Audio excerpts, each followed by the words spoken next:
Well, experts tell us if you're an average American, and you'll have to decide if you're average or not, but the average American will live 25,550 days.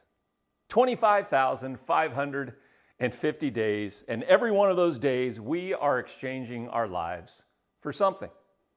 Solomon wrote in the book of Ecclesiastes, "Whatever your hands find to do, do it with all of your might." Because we all have a finite time to live. So whatever your hands find to do, in this moment, this is the gift of today, do it with all of your might. This mindset might be called the road less traveled. Today I want to give you 3 words that can transform your relational world. Your relationships with people and with God. Just 3 words. We're going to talk about 3 words today. They are words 3 that Henry Nouwen used when talking about how we can have life-giving, joy-bursting, flourishing relationships. And you know God created us for relationships. So our highest highs are usually about relationships, and our lowest lows many times are about relationships. So here are the 3 words. These are the 3 words that give us life-giving, joy-bursting, flourishing relationships. Here they are. And then some. And then some. Do what is expected, do what is minimally required, and then some. And I have seen from personal experience, both watching others live out these 3 words and when I have tried these 3 words out, these 3 words can rock and transform your relational world. Whatever your hands find to do, do it with all your might, and then some. Let me tell you a story from Scripture about an and then some person. The story is found in the book of Genesis. Abraham is close to death, so he instructs his most trusted servant to find a wife for his son Isaac. Abraham wants his trusted servant to travel back to his homeland to find a mate for Isaac. This is a big deal because the whole nation of Israel rests on this marriage and the offspring and the lineage that will eventually get to Christ. So how is Abraham going to find a wife for his son Isaac? Well, there's no dating apps at this time, no single bars, no internet date matching services where Isaac could post attractive nomad, tall, handsome, athletic, searching for an exquisite, strong, independent female who likes to travel. Couldn't do it. You couldn't do it. So in those days, parents would choose the spouse of their kids. Arranged marriage. For some of you watching, you may have small children or grandchildren, and you might think you would still like to arrange their marriage. I get it. I get it. So the trusted servant begins his journey, and he takes with him 10 camels. As the camels' long, knobby legs lumbered their way towards Abraham's homeland, it's going to be a long journey. But camels are equipped for long treks in the desert. And perhaps while the servant bumped along on his camel, he wondered, how am I going to find the right wife for Abraham's beloved son Isaac? It's a lot of pressure on this guy. He's got to find the right wife because she's going to have to be gracious and kind-hearted, hardworking, and a bit adventurous. And then the servant gets an idea. I'm going to go to the well at the time young women of the village come to draw water. And the woman who offers me, this weary traveler, who offers me a drink and also offers to draw waters for my camels, she will be the one. You see, water in the desert was a matter of life and death, and hospitality was a huge sign of character. So the servant prays, and the women begin to arrive. And then who walks towards him is a woman named Rebecca. Rebecca. The scripture records she was very beautiful and very fair to look upon. The original Hebrew word is righteous babe. She was a righteous babe. She went down to the spring, filled her jar, and came up again, and the servant hurried to meet her and said, "Please, give me a little water from your jar." "Drink, my lord," she said, and quickly lowered the jar to her hands and gave him a drink. After she had given him a drink, she said, "I'll draw water for your camels too." Ding, ding, ding, ding, ding, ding, ding, until they've had enough to drink. So she quickly emptied her jar into the trough, ran back to the well to draw more water, and drew enough for all his camels. Rebecca, here's a question for you. Do you know how much a thirsty camel can drink along a long journey? You know how many? How much? 30 gallons, one camel, 30 gallons. So do the math, 30 gallons times 10 camels, that's 300 gallons. Rebecca was obviously a strong woman, so maybe she could carry about 5 gallons of water at a time. 300 gallons divided by 5 gallons. Rebecca took 60 trips. This woman had serious biceps. This servant of Abraham has come face to face with Xena, the princess warrior. I don't know if that dated me or not. Ancient wells were different than modern wells. There was no rope to pull up a bucket. Rebecca would walk down a few stairs, bend over to fill her jar, lift the heavy jar onto her shoulder, and walk back up the stairs and dump the water in the feeding trough 60 times. For a man, she did not know. I'm not sure I would have offered to do such a task for a strange man from a strange land, but not Rebecca. She saw the camels and offered to make the 60 trips to bring up water. Here's the point of the story, and I love that story. Rebecca did everything that was reasonably expected of her, and then some. And it was the and then some that changed everything. It changed her life, and it changed history. She went on to marry Isaac. She began this great adventure with God. She became a part of the lineage of Christ, and her name is remembered and celebrated down to this very day. Whatever your hands find to do, Solomon says, do it with all of your might, and then some, and it'll change your world.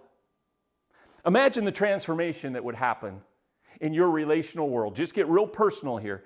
What would happen in your relational world if you became an and then some person?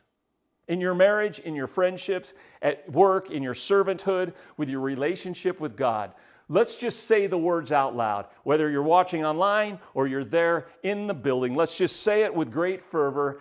And then some. Not loud enough. And then some. Say it one more time. And then some.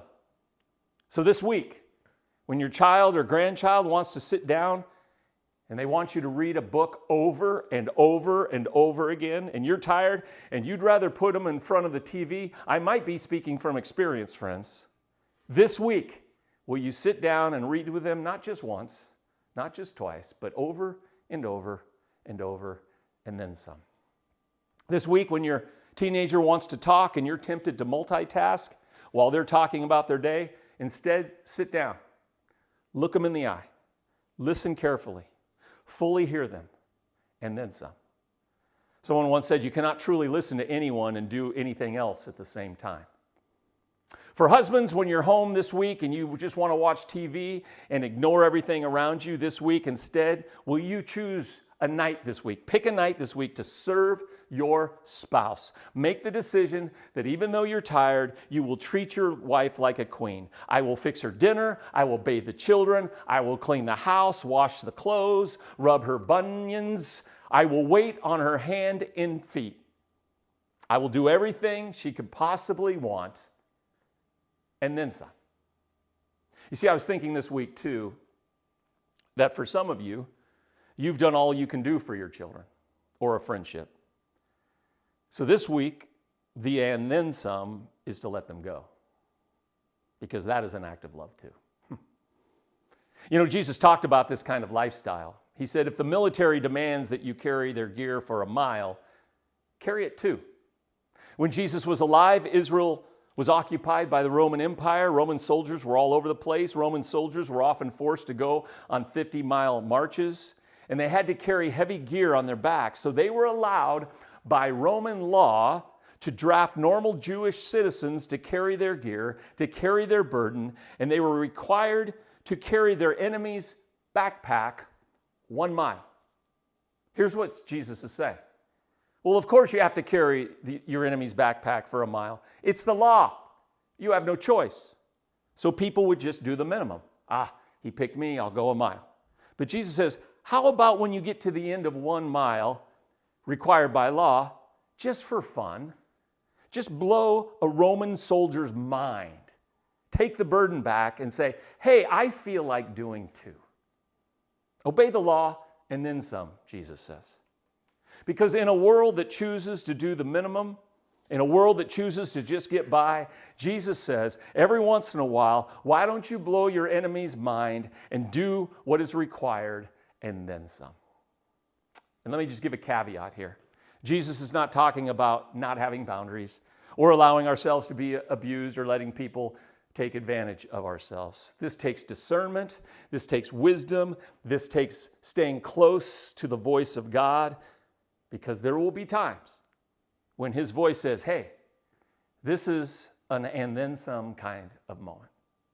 This is what Jesus is saying. If you want relationships that are life-giving, joy-filling, then find ways where you can surprise and delight people with your gifts and your resources and servanthood, not begrudgingly, not with a checkoff list of minimal requirements, but when you get to the end of your mile, go another mile and then some. Scott Peck wrote this: when we love someone, our love becomes real only through exertion, through the fact for that someone we take an extra step or walk an extra mile. Love is not effortless. To the contrary, it is effortful. Here's the truth. Here's the truth. It's and then some people who truly live. They really do. It's and then some people who we are attracted to, who inspire us, who motivate us. It's the whatever your hands find to do, do it with all your might. These are the people we're drawn to, and they are the ones that impact the world.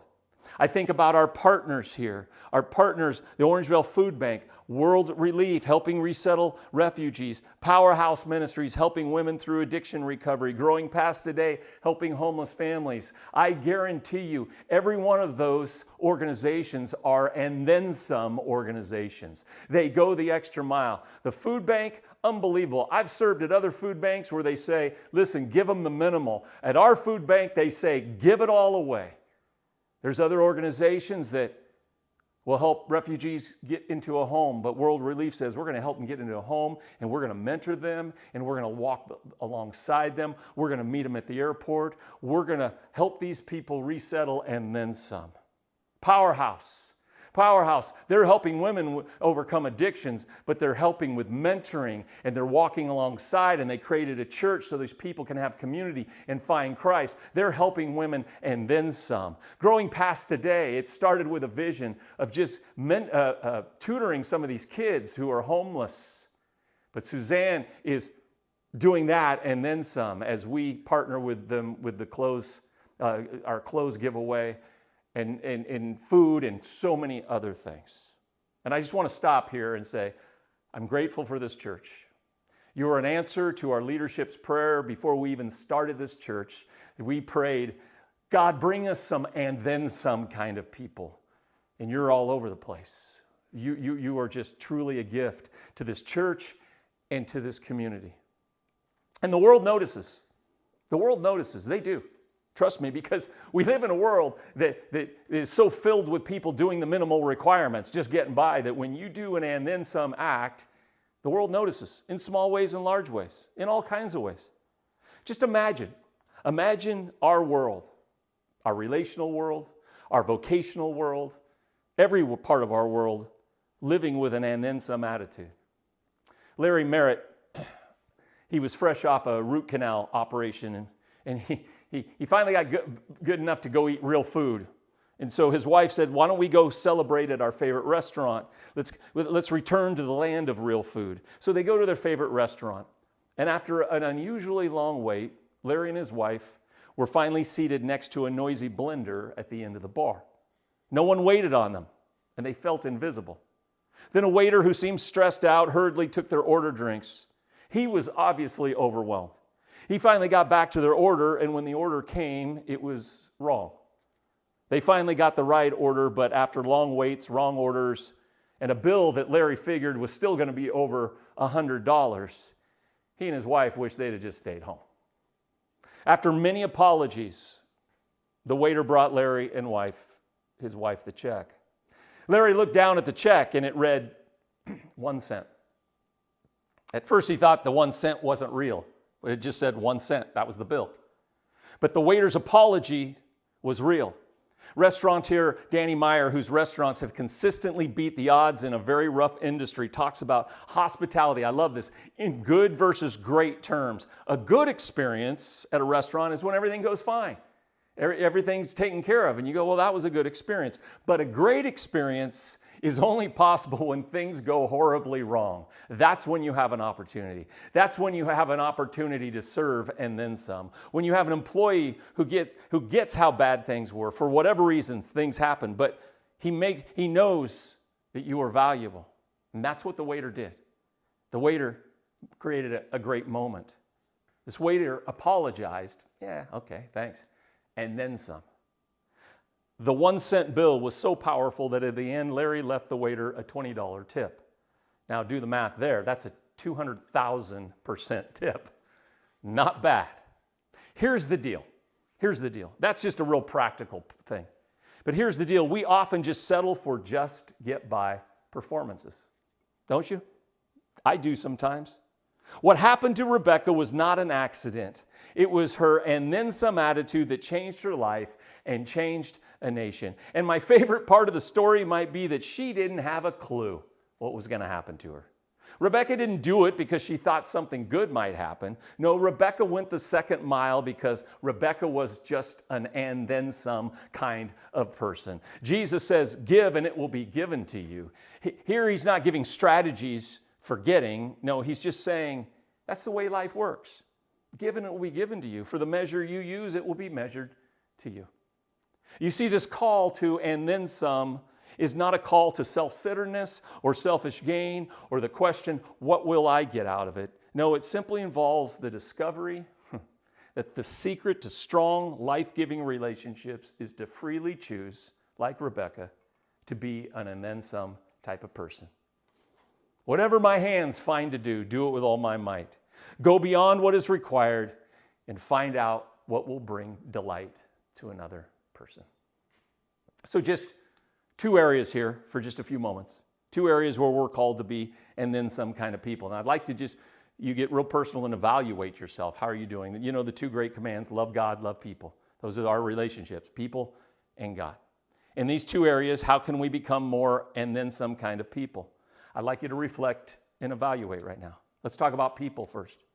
Reflect on your relationships. Get real personal. Your marriage, your friendships, your coworkers, children, parents, those you serve with, maybe even an enemy. Maybe it's an enemy who's in your family. Here's the question. Would the people you are in relationship with, would they say, you know, you're an and then some kind of person.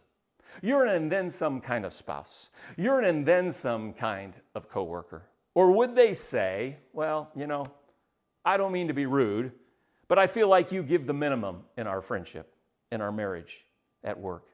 You seem to do the minimum. Of a scale of 1 to 10, 1 to 10, 1 being I'm doing the minimum and 10 being you're all in. You're an and then some kind of person. Where are you from 1 to 10? If you say you're a 10 right now, you're in denial, all right? Mother Teresa wouldn't even say she was a 10. Scale of 1 to 10. You know, there was a top 10 list of the hardest jobs, and at the top of the job was the job of a homemaker. Homemakers are usually not honored or celebrated. They're often taken for granted. When my kids were young, their mom went out of town for the weekend. It was just me and my 2 young kids, and I thought we were going to party for the weekend. Me and an 8-year-old and a 5-year-old hanging out. So much fun. By Friday night, it looked like the big spaceship from Independence Day had hovered over our house and destroyed it. By Friday night, I was so exhausted from feeding, fighting, cleaning, and refereeing that the only minute of peace I had was bath time. But even bath time didn't last because the darn kids kept trying to crawl in the tub with me. Rate yourself on this. 1, being minimal, or 10, being all in. Here's how you know. Here's how you know. If you're high up on the scale, then you have rich relationships. And you value the people you are in relationship with. You listen to them. You think of ways to surprise them with love. You go the extra mile. You think in creative and delightful ways how to surprise them in your service and love. If you're high up on the scale, you know the people in your life. You know their love language. And you love to express and surprise them with serving and then some. When my daughter was young and I would put her to bed, I would ask her this question quite often. Have I ever told you how much I love you? And she would play the game. No, Daddy, you never tell me how much you love me. And I would say, I love you this much. And she would cry out, Daddy, please stop. I can't take any more love. Are the people in your life saying, please stop. I can't take any more love?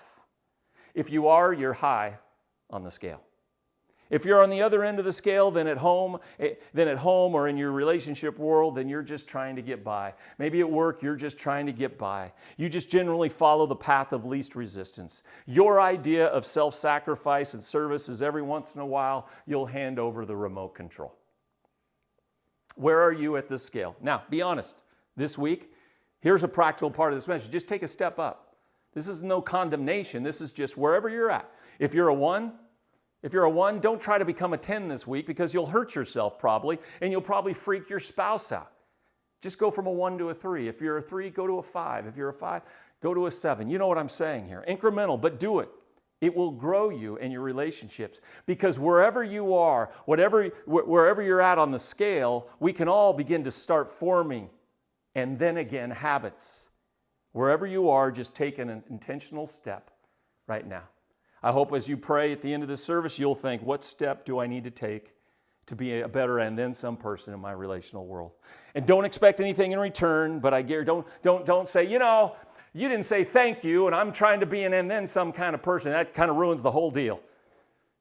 But I guarantee this, if you take a step this week, you'll experience some relational joy you haven't experienced in a long time. Okay, second, our relationship with God. Rate yourself on this one too, a 1 to a 10. If you're high on the scale with God, you would say, I seek on a regular basis to know God. I want to know Him better, serve Him better, spend more time with Him. I want to grow in empathy. I want to become more like His character of love and forgiveness. I want to do better at hearing His voice and His wisdom. If you're low on the scale, then in your relationship with God, you're just skating by. You're doing the minimal. You might even be taking advantage of His grace. Like in college, you might be asking, what are the minimal requirements to pass the test? Where are you? Just be honest. Be honest. Because it's okay. Wherever you're at, you have an opportunity right now just to take a step up. And again, if you're a 1, get to a 3. 5, get to a 7.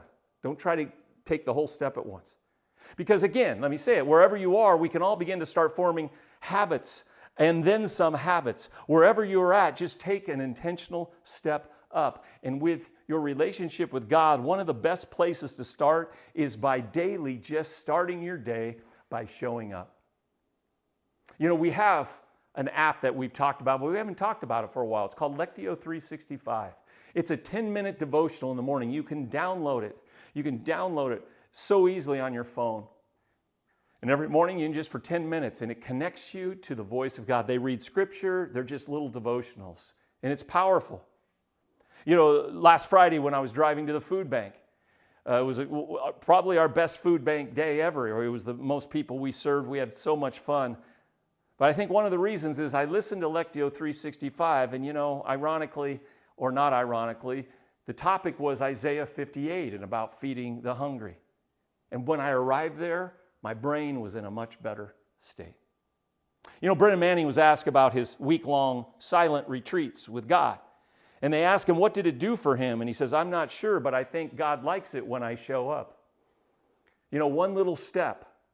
You don't have to solve all your spiritual stuff yet. Just one step is daily. Just wake up and start. I've told you before, I start with the 23rd Psalm. Just something simple and see how it changes your relational world with God. In your relational world, in your spiritual world, how can you step up and become a more and then some person, type of person like Rebecca? How can you become an extra mile kind of person? Well, I do know this. You have to be intentional. You have to write down, this is what I'm going to do. And here's the good news. And that's why I love this message is kind of foundational to who we want to be as a church. Here's the good news. God calls us to be and then some type of people until our very last breath. We may retire from our vocation, but we never retire from being and then some type of people. In fact, we can get better as we get older. As Charles Schulz once said, just remember, when you're over the hill, you begin to pick up speed. Now, there's a lot of ways to interpret that, but I'm going to interpret it in a good way. We can get better as we get older. We can. Why? Because we have life experience. Hopefully we failed enough to have some humility. And as we grow older, hopefully we discover it's all about relationships. That's all that matters. God and people. Paul encourages us to our very last breath to be and then some kind of people because God needs us.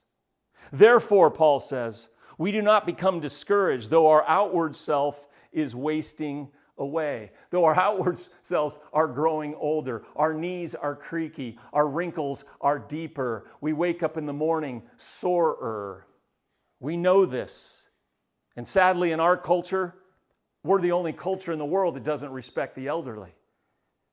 And yet Paul says this, we may be getting old and weary physically, yet our inner self is being renewed day by day.